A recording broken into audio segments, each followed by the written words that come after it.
ខ្ញុំជឿថាការរស់នៅប្រកបដោយភាពស៊ីវិល័យគឺជាផ្នែកមួយដែលបងប្អូនទាំងអស់គ្នាត្រូវការតែអ្វីដែលកាន់តែពិសេសជាងនេះទៅទៀតនោះគឺការរស់នៅដែលប្រកបដោយភាពស្ងប់ស្ងាត់តែសម្បូរបែបហើយនៅក្នុងវីដេអូដ្រូនមួយនេះខ្ញុំនាំពុកម៉ែបងប្អូនទាំងអស់គ្នាឲ្យទៅស្គាល់ mini resort មួយកន្លែងឬអាចថាជា villa មានភាពស៊ីវិល័យដែលស្ថិតនៅក្នុងសង្កាត់ព្រែកឯងនិងមានចម្ងាយប្រហែល750ម៉ែត្រពីវិទ្យាល័យព្រែកឯង Villa ដ៏ស្រស់ស្អាតមួយនេះមានទំហំដី16ម៉ែត្រគុណនឹង28ម៉ែត្រមានផ្ទះ2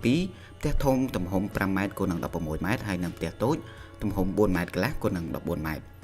ហើយការរស់នៅទីនេះប្រកបដោយភាពស្ងប់ស្ងាត់និងការរស់នៅទទួលបាននៅបរិយាកាសបរិសុទ្ធថែមទៀតផង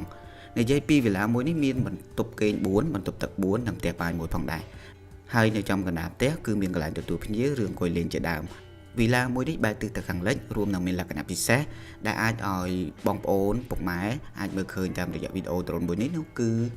Villa នេះមានទីធ្លាធំទូលាយអាចចតឡានបានដល់ទៅ4គ្រឿងរួមទាំងមានដំបូលការពារកម្ដៅថែមទៀតផងហើយកាន់តែពិសេសនឹងស៊ីវិល័យជាងនេះទៅទៀតនោះគឺ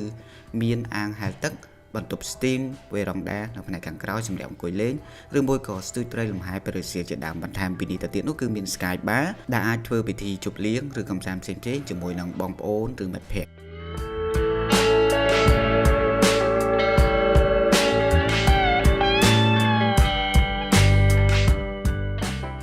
អញ្ចឹងប្រសិនបើបងប្អូនពូមីងចង់បានការរស់នៅប្រកបដោយភាពស្ងប់ស្ងាត់តែសម្បូរបែបនេះសូមទំនាក់ទំនងមកឥឡូវនេះដើម្បីទទួលបានព័ត៌មានលម្អិតជាពិសេសនោះគឺការផ្ដល់ជូននូវការបញ្ចុះតម្លៃពិសេសសូមអរគុណ